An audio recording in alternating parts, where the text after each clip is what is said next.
Now let's do the revision of lecture number 2 part 2। इसमें मैं जहाँ पर समझा रही थी उसके बाद फिर ये वाला क्वेश्चन सर ने करवाया था, ये लास्ट वीडियो में मैंने डिस्कस नहीं किया था। इसमें एक सॉलिड कोन है और एक हॉलो स्फीयर है और ये h = 4r दे रखा है रेडियस की टर्म्स में हाइट, और यहाँ पर ये हॉलो स्फीयर 4 kg का है, रेडियस r की है। तो हमें इसका सेंटर ऑफ मास की लोकेशन बतानी। देखिए सिंपल, बेसिकली होलो कोन को हटा के उसका सेंटर ऑफ मास के कोऑर्डिनेट्स लिख लीजिए, मतलब सेंटर। तो यहाँ से हमें पता है इसके बेस से होलो कोन, सॉलिड कोन का कितना होता है होलो हेमिस्फीयर में, तो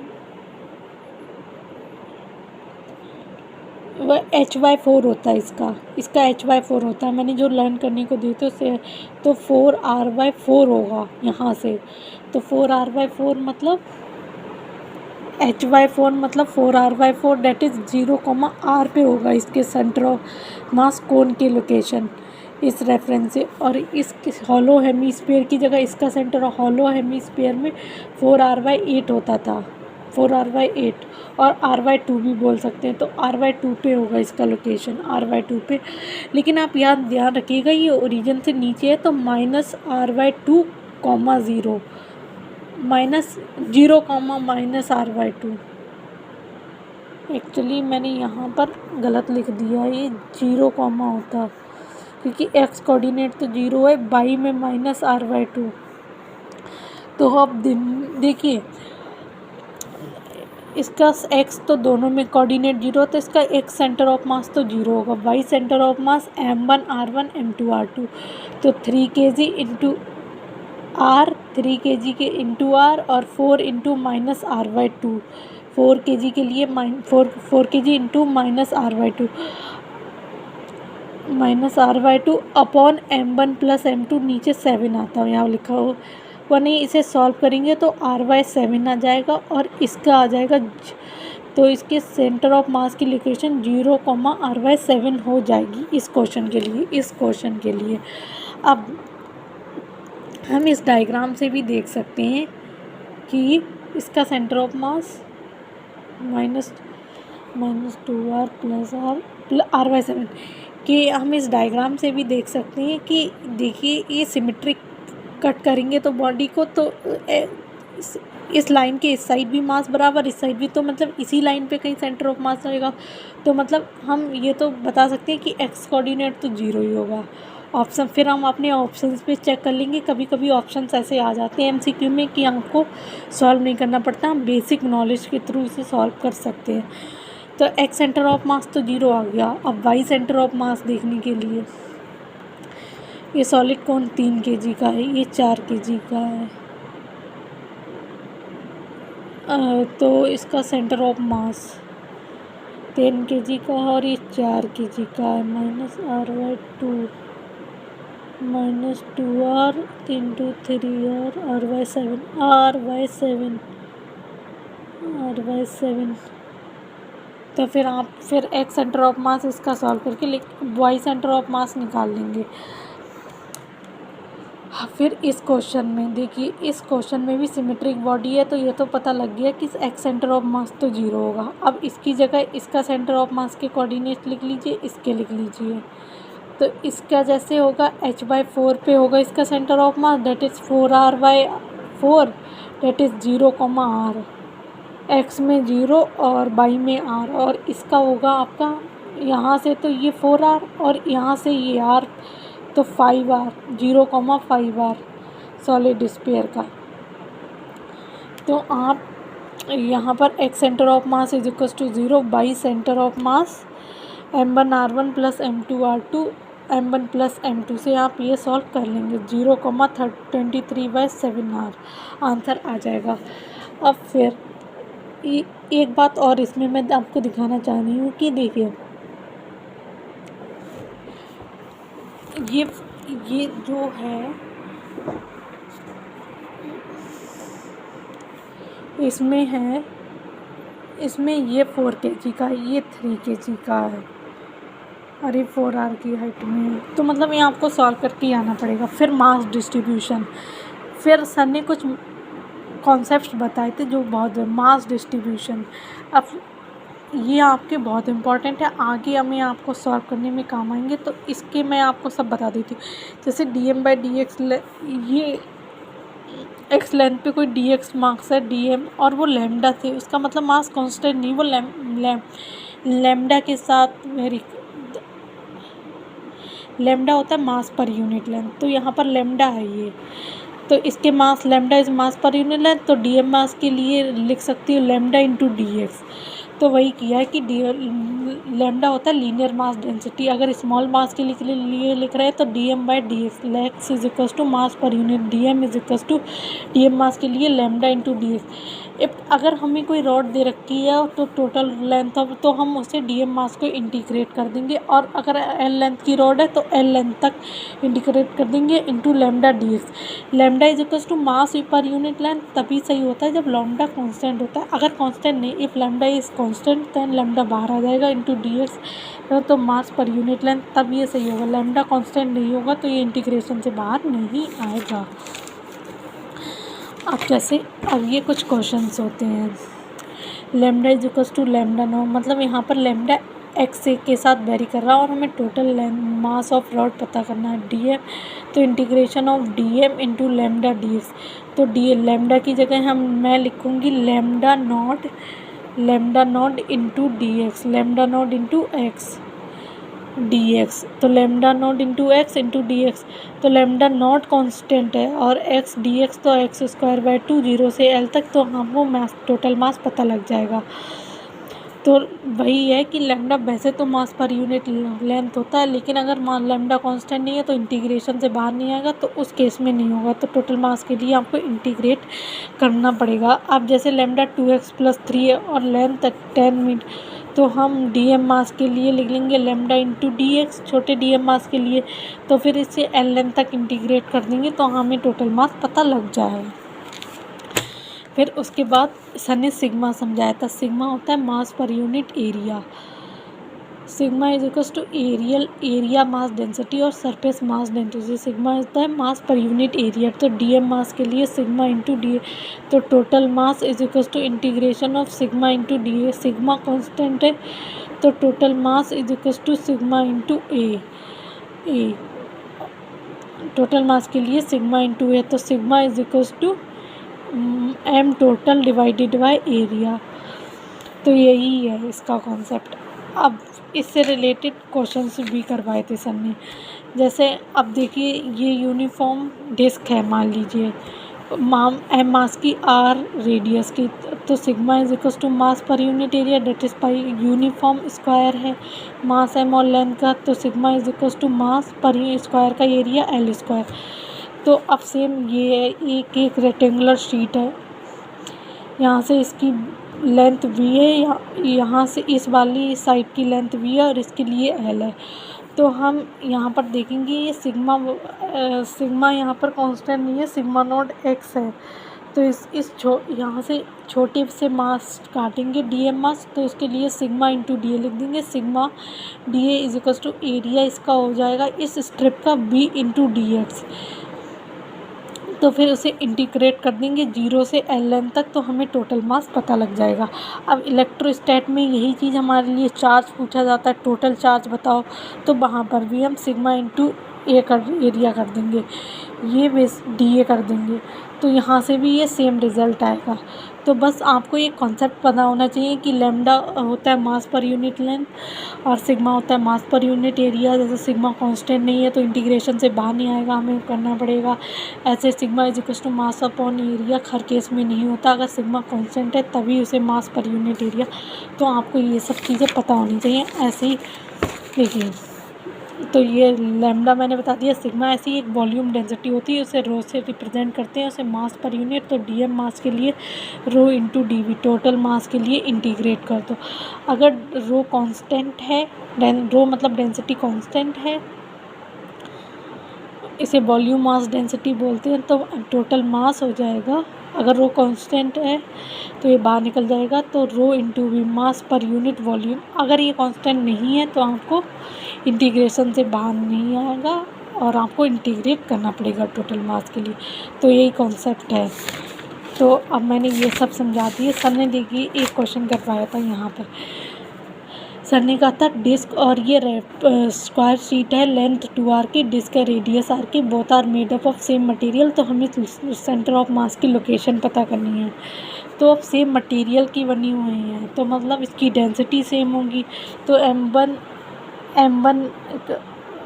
m1 मतलब यहाँ पर m1 हमने माना है डिस्क के लिए तो पाई r स्क्वायर से इसका, और m2 हमने माना है स्क्वायर शीट को तो सिग्मा और रो, क्योंकि मैंने यहाँ पर गलती इस कॉपी में की है। यहाँ पर मुझे सिग्मा लिखना चाहिए क्योंकि बेसिकली ये डिस्क और स्क्वायर शीट है, इसका तो एरिया ही में फैला हुआ होगा इसका मास। तो यहाँ पर बेसिकली सिग्मा होगा हर जगह। यहाँ पर भी सिग्मा होगा, यहाँ पर भी सिग्मा होगा, यहाँ पर भी सिग्मा होगा, यहाँ पर भी सिग्मा होगा। तो इसके लिए रो पाई r square into rho 4r square. तो एक्स सेंटर ऑफ, अब देखिए ये सिमेट्रिक लग रहा है। इसमें वाई कोऑर्डिनेट तो इसके लिए इसका भी 0 ही होगा, इसका भी 0, कोई फ़ायदा नहीं। एक्स सेंटर, ये मैंने नीचे किया है, यहाँ पर जगह नहीं थी। X centre of mass m1 r1 m2 r2 upon m1 plus m2। ये m1 और इसे अगर मैं जैसे उसके ये वाले m1 के लिए यहाँ पुट करूँगी, इसका यहाँ ध्यान रखिएगा, इसका कोऑर्डिनेट r,0 होगा और इसका -r,0 होगा, पीछे की तरफ है ना। तो m1 r1 m2 r2 से ये सॉल्व करेंगे तो आपको एक्स सेंटर ऑफ मास मिल जाएगा। तो बस इसमें यही बताया था सर ने। फिर ये तो सब मैंने आपको समझा ही दिया, ये भी हो गया, ये भी। अब कुछ नॉन यूनिफॉर्म केसेस होते हैं, ये समझना बहुत ज़रूरी। नॉन यूनिफॉर्म केसेस का मतलब इसमें जब हमारा यही मैंने बताया था ये कांस्टेंट नहीं होती तो क्या करते हैं, तो हम जैसे कोई रॉड है, मान लीजिए हमें उसमें से छोटे छोटे मासेस काटने हैं। m1 पे है, m1 मास होगा x1 पे, m2 मास का है कोऑर्डिनेट x2, m3 का है x3, m4 का, ये सब हैं, ये सब इंटीग्रेट। तो X centre of mass integration of X D X into D M, Y centre of mass integration of Y D M upon D M, integration of D M. तो basically आपको ये समझना है ए एक्स यहाँ से m1 की length की दूरी नहीं है, ये x1 वो डिस्टेंस है X coordinate of centre of mass of D M, कि हमने ये डी एम मास काटा है इसके एक्स कोऑर्डिनेट की of centre of mass of D M, मतलब इसका सेंटर ऑफ मास का कोऑर्डिनेट का डिस्टेंस यहाँ से वो है X, Y coordinate of centre of mass of DM. तो वो ये वैसे ही केस हो गया जैसे हमने पीछे किए थे कि मास हटाओ और बिंदु बनाओ, तो उसमें भी हम उस बॉडी का सेंटर ऑफ मास की लोकेशन रेफरेंस पॉइंट से लिखते थे, उस बॉडी के सेंटर ऑफ मास का कोऑर्डिनेट रेफरेंस पॉइंट से लिखते थे जहाँ से हमें वो मेज़र करना होता था सेंटर ऑफ मास। तो सेम वही केस है। तो m1 x1 ऐसे ही हम सारे मासेस को जब जोड़ देंगे तो समीशन, ये समीशन का सिंबल है मतलब ऐड है, और ये m मास को भी ऐड कर देंगे तो समीशन मतलब इंटीग्रेशन एक तरह से कर रहे हैं, तो mi xi अपॉन mi। तो बस आपको बस बेसिकली यहाँ पर यही समझना है कि ये m1 मास है x1 पे, तो आपको ये समझना है कि इस m1 का जो सेंटर ऑफ मास है उसकी डिस्टेंस इस पॉइंट से, तो ये x कोऑर्डिनेट है of centre of mass of DM mass का x coordinate of centre of mass of DM, y coordinate of centre of mass of DM. तो ये बेसिकली वो हैं। तो हम फिर सारे उनको, तो आप ये समझ लीजिए हम सारे इसका m1 और इसका कोऑर्डिनेट, तो इन सबको ऐड करके बेसिकली सेंटर ऑफ मास उस निकाल रहे हैं। इसमें ये क्योंकि ये कांस्टेंट नहीं है ना, find location of centre of mass. अब जैसे इसमें लैम्डा कांस्टेंट नहीं है, लैम्डा नॉट इंटू एक्स है, तो इंटीग्रेशन करेंगे X D M upon integration of D M, और डीएम को मैं लैम्डा डी एक्स लिख सकती हूँ और लैम्डा को मैं लैम्डा नॉट इंटू एक्स लिख सकती हूँ। उसमें लैम्डा नॉट कांस्टेंट है उसे बाहर निकाल। अब यहाँ पर आप ये मत करिएगा लैम्डा से लैम्डा काट दें, क्योंकि ये लैम्डा कांस्टेंट नहीं है और ना ही ये इंटीग्रेशन से बाहर निकलेगा, तो आपको बस इंटीग्रेशन ही करना पड़ेगा। अब आप ये समझ सकते, आप एक इस मेथड से भी सोच सकते हैं कि lambda is equal to lambda naught X है, तो मतलब इसका मास बढ़ रहा है एक्स के साथ जब मास बढ़ रहा है मीन्स लैम्डा इंक्रीज हो रहा है, तो ये भारी होता आगे की तरफ ही भारी होता जा रहा है, तो एक्स सेंटर ऑफ मास इसका ग्रेटर देन होगा L/2 से, मतलब L/2 से तो बड़ी वैल्यू होगी, क्योंकि आगे की तरफ जा रहे हैं इस रेफरेंस से, तो ये मास उस साइड बढ़ता जा रहा है क्योंकि लैम्डा बढ़ता जा रहा है। अब ऐसे ही location of centre of mass जब लैम्डा हो lambda not into X square, तो उस केस में आपको पूरा इंटीग्रेट करना पड़ेगा। आई होप आप समझ गए होंगे, ये बहुत इम्पॉर्टेंट है। सिमिलरली जब 2x+3 का केस दे रखा हो तो भी आपको आप ये सब करके देख लीजिएगा, ये कॉपी में आंसर सारे ठीक है। फिर A both body are made up of same material find location of centre of mass. अब ये दोनों बॉडी सेम मास वो सेम मटेरियल की बनी हुई हैं। अब हमें पता है स्फीयर और कोन में उसका मास वॉल्यूम में होता है बेसिकली, तो हम रो का यूज़ करेंगे। रो की टर्म्स में कि इसके मासेस लिख लीजिए और इस बॉडी को हटा के इनका सेंटर ऑफ मास जहाँ पर हम मान रहे हैं उसका कोऑर्डिनेट इस वाले ओरिजिन से लिख लीजिए। फिर X centre of mass Y centre of mass पता कर लीजिएगा, ठीक है। बस इसमें जैसे मैंने रो की टर्म्स में पहले सॉल्व किया कि मास कर, तो आप ये ए भी इसी का मेथड है, ए भी इसी के मेथड ये आप देख लीजिएगा।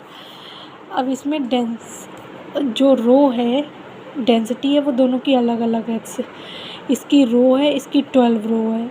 अब इसकी डेंसिटी ज़्यादा है, तो अब ये तो पता लग गया कि सेंटर ऑफ मास इधर की तरफ होगा और सिमेट्रिक है, तो आप दोनों के मासेस इनके रो की टर्म्स में लिख लीजिए।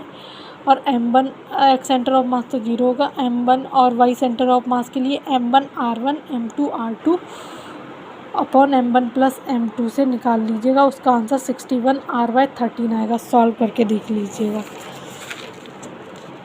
फिर उसके बाद एक सर ने डिस्क का केस करवाया, वो भी r रेडियस की, एक 2r, अगर सेम मटेरियल क्या। अब डिस्क में इसके एरिया में होगा, तो एरिया की टर्म्स में इनके मासेस को लिख के m1 r1 m1 r1 plus m2 r2 upon m1 plus m2 करके निक लीजिएगा। और बाई सेंटर ऑफ मास भी आप इसमें ये ध्यान रखिएगा कि इसमें इधर की साइड इसका कोऑर्डिनेट -r,0 होगा और इसमें इसकी रेडियस r है तो r,0, इसकी रेडियस 2r है तो 2r,0 पे होगा। ये आपको समझ में आ जाएगा, बहुत इजी है। फिर उसके बाद एक ये क्वेश्चन है, हमें location of centre of mass पता करनी है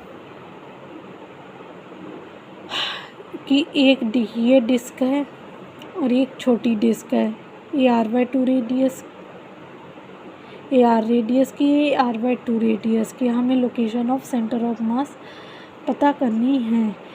तो देखिए इस बड़ी वाली डिस्क के लिए तो m1 इंटू r,0, छोटी वाली डिस्क के लिए m2 के लिए जो होगा यहाँ से, ये r तो पहली से है और ये r, तो मतलब 3r/2, 0, वही मैंने लिखा है 3r/2, 0। तो m1 के लिए सिग्मा, रो नहीं होगा क्योंकि डिस्क का एरिया में है सिग्मा, और यहाँ पर भी सिग्मा इंटू πr², और इसका कैपिटल R² बड़े वाले के लिए छोटे वाले के लिए। तो X centre of mass m1 r1 m2 r2 upon m1 plus m2 से करेंगे तो आपका ये आंसर आ जाएगा। अब इसमें इस बड़ी पूरी डिस्क के ऊपर एक छोटी डिस्क रखी गई, फिर सेंटर ऑफ मास की लोकेशन पूछी है। अब फिर कुछ ऐसे केस होते हैं, अगर ये नेगेटिव डेंसिटी की रख दी जाती, इमेजिन करिए तो ये ऐसा केस बन जाता जैसे एक डिस्क में से एक छोटी डिस्क निकाली हो, क्योंकि इसके नीचे का मास चला जाता माइनस, क्योंकि नीचे इसके प्लस डेंसिटी वाली होती और नीचे माइनस डेंसिटी वाली होती, सॉरी एरियल डेंसिटी, हाँ माइनस एरियल डेंसिटी वाली होती। तो ये पोर्शन ऐसे ही तो हो जाता कि ये खाली है और ये भरा हुआ है कि इसका सेंटर ऑफ मास बताइए इस बॉडी का, लेकिन यहाँ पर इसके नीचे है पूरी डिस्क और वो, तो इसलिए यहाँ पर प्लस का साइन लगा के किया है कि हमने माइनस डेंसिटी माइनस सिग्मा नहीं लिया। तो ये वो केस है। इसके बाद आगे हम ऐसे वाले ऑब्जेक्ट्स देखेंगे जिसमें एक पोर्शन ऐसे निकाल दिया है, तो हम कंप्लीट मान के सॉल्व करने वाले प्रोसेसेस देखेंगे। इस वीडियो में इतना ही। आपका सेकंड लेक्चर का पूरा रिवीजन हो गया। Thank you.